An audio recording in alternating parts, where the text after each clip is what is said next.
The torch is lit and the games have begun. If the energy we saw at Monday night's opening ceremonies of the Warrior Games in Colorado Springs is any indication, we're in for a week of very spirited competition between the services. At the same time, they're together on a journey toward recovery from a wound, injury, or illness. The ceremonies began with torchbearers from each service handing off to another. Staff Sergeant Josh Hauser takes us to the top of the Olympic pathway. Not only do I got to carry the torch, maybe who could say that in their lifetime, kind of like a bucket list almost, but carrying the torch gave me a feeling of representing the men and women that paid the ultimate sacrifice to our country, as well as the athletes that are here. Hearing these people's stories and where they've come from and what they've overcome, it's unbelievable. It compels you to do better, and the better I do, I just hope that I hope that I can compel others to do better as well. It's more honor being picked by the team to represent the Marine Corps, and it's probably one of the highest honors I've ever received, and just proud to be out there. The final handoff from the new Special Ops team to Medal of Honor recipient Staff Sergeant Sal Junta marked the official start. Sergeant Junta is the first living person to receive the Medal of Honor since the Vietnam War.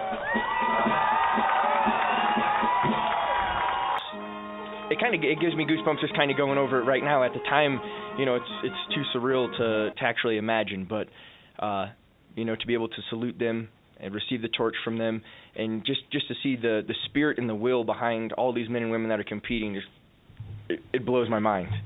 It's very cool.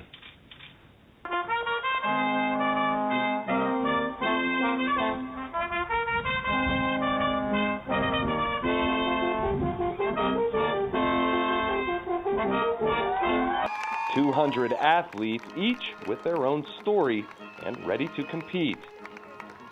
And one service branch will take home the cup. I wonder which service it will be. I hear the U.S. Navy and Coast Guard have a powerful team. Or maybe the U.S. Army. And finally, I'm sure last year's champions, the Marines, will be very strong. Oh, say does that star-spangled banner yet wave for the land of the free and the home of the brave.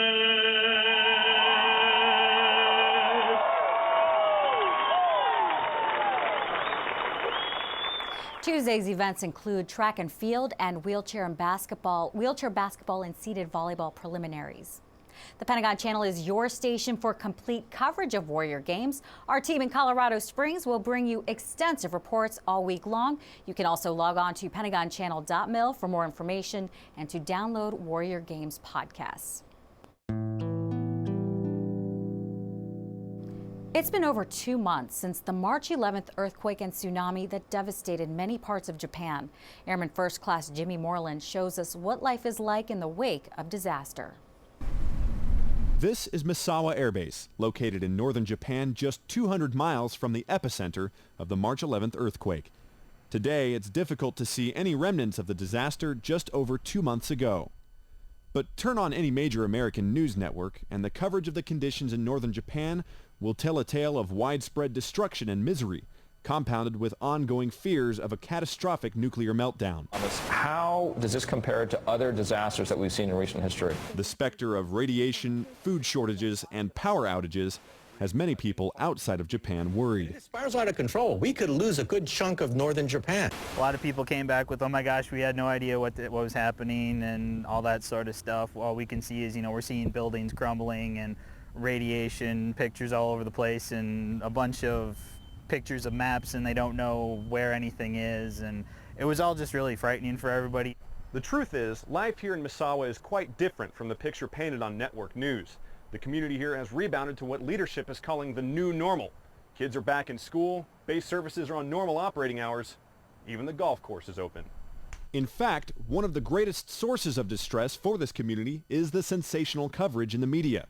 There are reports of government contractors and other skilled civilian workers opting not to come to Misawa Air Base because of the tales of destruction told on nightly newscasts in the U.S. The absence of civilians to fill these positions hurts the overall Misawa mission. We need these bodies here to perform the 35th Fighter Wing mission. They're essential to us. Misawa leadership is stepping up their message of continued safety and stability in an effort to combat the misleading press coverage. Officials are using the Misawa Air Base website, Facebook, and even the airwaves to assure stateside families that their loved ones in northern Japan are safe. We were never in any real danger whatsoever. We were inconvenienced, and that's about it, I mean, in relative terms.